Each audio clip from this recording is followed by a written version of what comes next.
रंजना कभी ब्रश नहीं करती थी। उसे कितनी बार उसके माँ बाप ने डांटा, लेकिन उसका कोई असर उस पर होता ही नहीं था, जिस कारण से उसके दांत पीले पीले हो जाते हैं। शादी के बाद अरे बहू, वैसे तो तुझ में कोई कमी नहीं है, पर तेरे दांत दांत इतने पीले कैसे हैं बेटा? कैसे है मतलब? कोई सर्जरी थोड़ी ना कराई है। वो तो क्या नाम, मैं ब्रश नहीं करती थी तो पीले हो गए। अब क्या करूं? आप कहे तो लाल करवा लूं या फिर काले? यार ये क्या है, क्यों माँ से लड़ रही हो? लड़ रही हूँ? अरे मैं लड़ रही हूँ या ये बोल रही है कि दांत पीले हैं, पीले। अरे तपस्या थोड़ी ना की है इन्हें पीले करने के लिए। बकायदा ब्रश नहीं किया है 20 साल तक, तब जाकर। छी, कैसी बात कर रही हो? ये उस वक्त तो पीले नहीं थे जब हम लोग तुम्हें देखने आए थे। अरे तब साफ करवा लिया होगा डेंटिस्ट के पास जाकर। अब देखो कैसे पीले पीले लग रहे हैं। रंजना सास की तरफ गुस्से से देखती है। फिर शुरू हो गई पीले पीले पीले। अरे पीले तो तभी थे जब मेरे हाथ का रसगुल्ला उड़ा उड़ा कर खा रही थी और बोल रही थी, लड़की नहीं गुणों का खजाना दे रहे भाई साहब आप।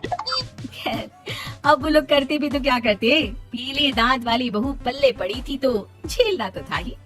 एक दिन कीर्तन में रंजना गाना गा रही थी।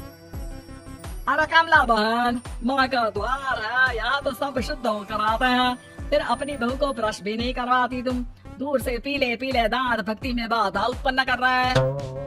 और कोई 2 साल की बच्ची थोड़ी ना लेकर आई हूँ मैं बहू बनाकर।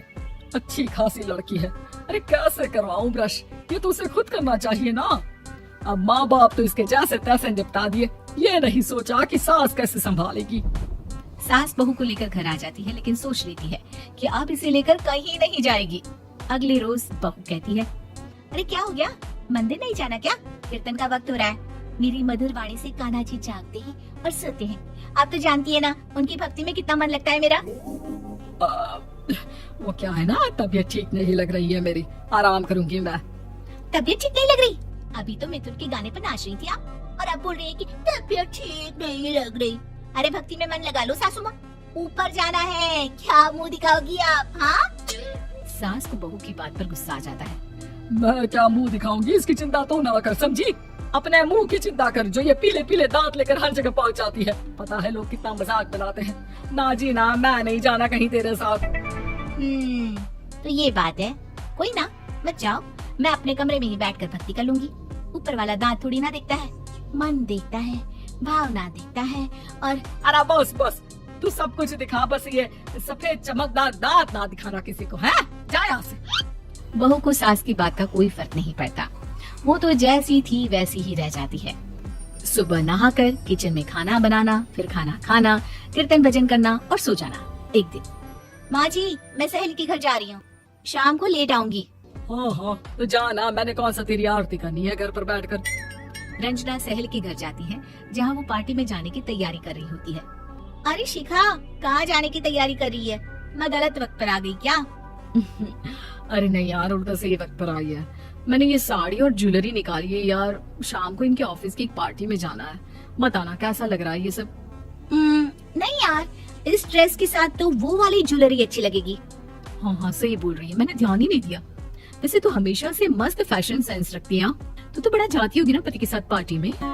रंजना कुछ नहीं बोलती, बस सोचती है कि यार काश ये बात सही हो जाती, पर मैं क्यों नहीं जाती पार्टी में? क्या इन लोगों की कोई पार्टी होती नहीं होगी? रंजना घर आती है और रात में पति से सवाल करती है, एक बात बताइए, आप मुझे किसी पार्टी में क्यों नहीं ले जाते? क्या आपके यहाँ ऑफिस में पार्टी नहीं होती? पति बेचारा क्या कहता कि दांत पीले हैं तुम्हारे इसलिए। अरे कोई पार्टी होती नहीं हम लोगों के ऑफिस में, तो कहाँ से लेकर जाऊँ? और मार्केट, मॉल, कहीं वीकेंड घूमना, कहीं तो। अरे यार सारे हफ्ते में एक छुट्टी मिलती है, तो सोचता हूँ कि आराम ही कर लूँ। क्यों? रंजना मन मार के रह जाती है। पहले कभी सास के साथ मंदिर जाया करती थी, लेकिन वो भी सास ने ले जाना बंद कर दिया। घर बैठी बैठी रंजना बोर हो जाती है। तभी उसे आइडिया आता है और वो मायके जाने का सोचती है। सासू माँ, 2 दिनों के लिए मम्मी के घर जा रही हूँ। अच्छा ठीक है, आराम से जा। और हाँ, माँ से कुछ अच्छी आदत सीख कर आना कि कैसे शरीर के हर भाग की तरह दांतों की सफाई भी जरूरी होती है, समझी? शुरू हो गई ना आप? वो लोग आपकी तरह नहीं है कि छोटी छोटी बात का बतंगड़ बना दे। उन लोगों के लिए मैं मायने रखती हूँ, ना कि मेरे पीले पीले दांत। रंजना माँ को बिना बताए उन लोगों को सरप्राइज देती है, लेकिन जैसे ही वो दरवाजे पर पहुंचती है, अंदर देखती है कि घर वाले कहीं जा रहे होते हैं। माँ, काश रंजना दीदी के दांतों वाली प्रॉब्लम नहीं होती तो वो भी हम लोगों के साथ चलती ना बुआ जी की बेटी की शादी में।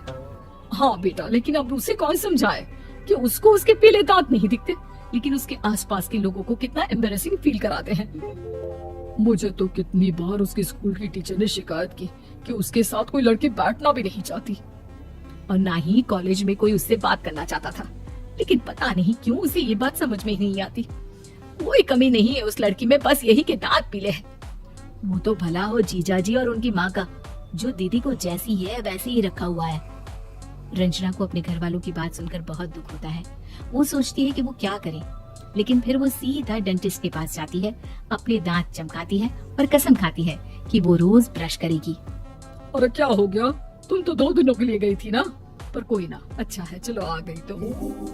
रंजना सास के सामने आकर खड़ी हो जाती है और पूरी स्माइल करती है, उसके चमकदार दांतों को दिखाती हुई। चले मंदिर। माँ मुझे माफ कर दीजिए, मैंने आप लोगों को बहुत एम्बैरेसिंग फील करवाया। मैं आज से रोज ब्रश करूंगी।